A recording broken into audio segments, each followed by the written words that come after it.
Assalamualaikum warahmatullahi wabarakatuh. Perkenalkan, nama saya Muhammad Fikri Haikal dari kelas B DKV. Kali ini saya akan mempresentasikan materi metodologi desain pertemuan kelima. Apa pentingnya cara berpikir kreatif? Di dunia kerja, Anda tentu kerap menjumpai permasalahan, baik itu berkaitan dengan personel perusahaan atau lainnya. Namun, seringkali suatu penyelesaian tidak membuahkan hasil, sehingga perlu memutar otak untuk mencapai solusi terbaik.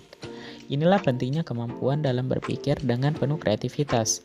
Lantas, apa saja manfaat skill ini dan mengapa penting diberikan dalam materi training pengembangan diri? Berikut ini jawabannya.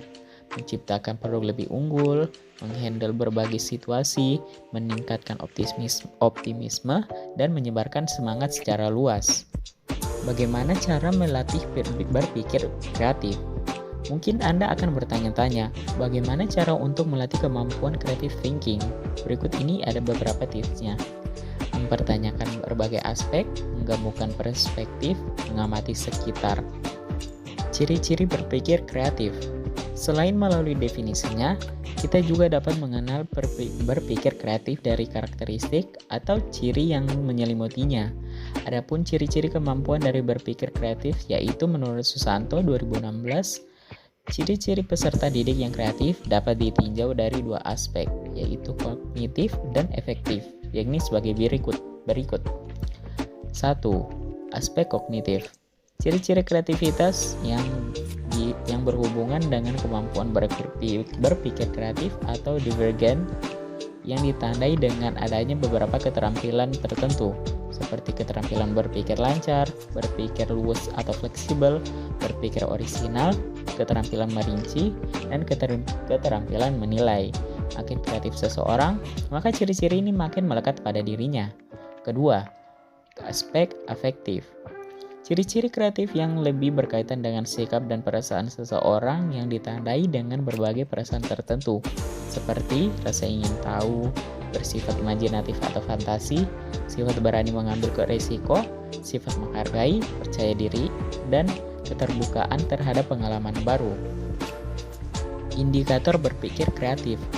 Menurut Guilford, dalam Undandar 2014, indikator berpikir kreatif adalah sebagai berikut. 1. Kelancaran berpikir atau fluency of thinking. 2. Keluasan berpikir atau flexibility. 3. Elaborasi atau elaboration. 4. Originalitas atau originality. Faktor pendorong kreativitas. Menurut Uno dan Muhammad 2017 IM 1000. Faktor pendorong kreativitas. Menurut Uno dan Muhammad, ada beberapa faktor pendorong dan penghambat kreativitas yang meliputi 1. Kepekaan dalam melihat lingkungan. 2. Kebebasan dalam melihat lingkungan atau bertindak. 3. Komitmen kuat untuk maju dan berhasil. 4. Optimis dan berani mengambil risiko, termasuk risiko yang paling buruk. 5. Ketekunan untuk berlatih. 6. Hadapi masalah dengan tantangan sebagai tantangan. 7. Lingkungan yang kondusif, tidak kaku, dan otoriter. Sementara itu, beberapa faktor penghambat kreativitas meliputi 1. Malas berpikir, bertindak, berusaha, dan melakukan sesuatu. 2. Impulsif. 3. Anggap remeh karya orang lain. 4. Mudah putus asa, cepat bosan, dan tidak tahan uji. 5. Terlalu cepat puas. 6. Tak berani tanggung resiko. 7. Tidak percaya diri. Faktor penghambat kreativitas. Lebih lanjut, menurut Shawcross, faktor penghambat kreativitas terbagi menjadi beberapa aspek sebagai berikut.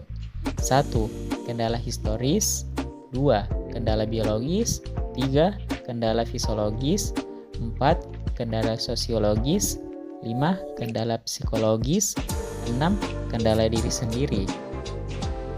Tahap proses berpikir kreatif. Tahap proses berpikir kreatif menurut Wallace terdiri dari persiapan, inkubasi, iluminasi, dan verifikasi yang akan dijelaskan pada pemaparan sebagai berikut. Persiapan. Pada tahap ini, individu berusaha mengumpulkan informasi atau data untuk memecahkan masalah yang dihadapi. Persiapan. Pada tahap ini, individu berusaha mengumpulkan informasi atau data untuk memecahkan masalah yang dihadapi. Inkubasi. Pada tahap ini, proses pemecahan masalah dialami dalam alam prasadar. Individu seakan-akan melupakannya. Iluminasi. Pada tahap ini, telah timbul inspirasi atau gagasan-gagasan baru serta proses-proses psikologi yang mengawali dan mengikuti munculnya inspirasi atau gagasan baru. 4. Verifikasi. Pada tahap ini, gagasan yang timbul dievaluasi secara kritis dan konvergen serta dihadapkan pada realitas. Itulah tadi presentasi dari saya, lebih dan kurangnya mohon dimaafkan. Terima kasih. Wassalamualaikum warahmatullahi wabarakatuh.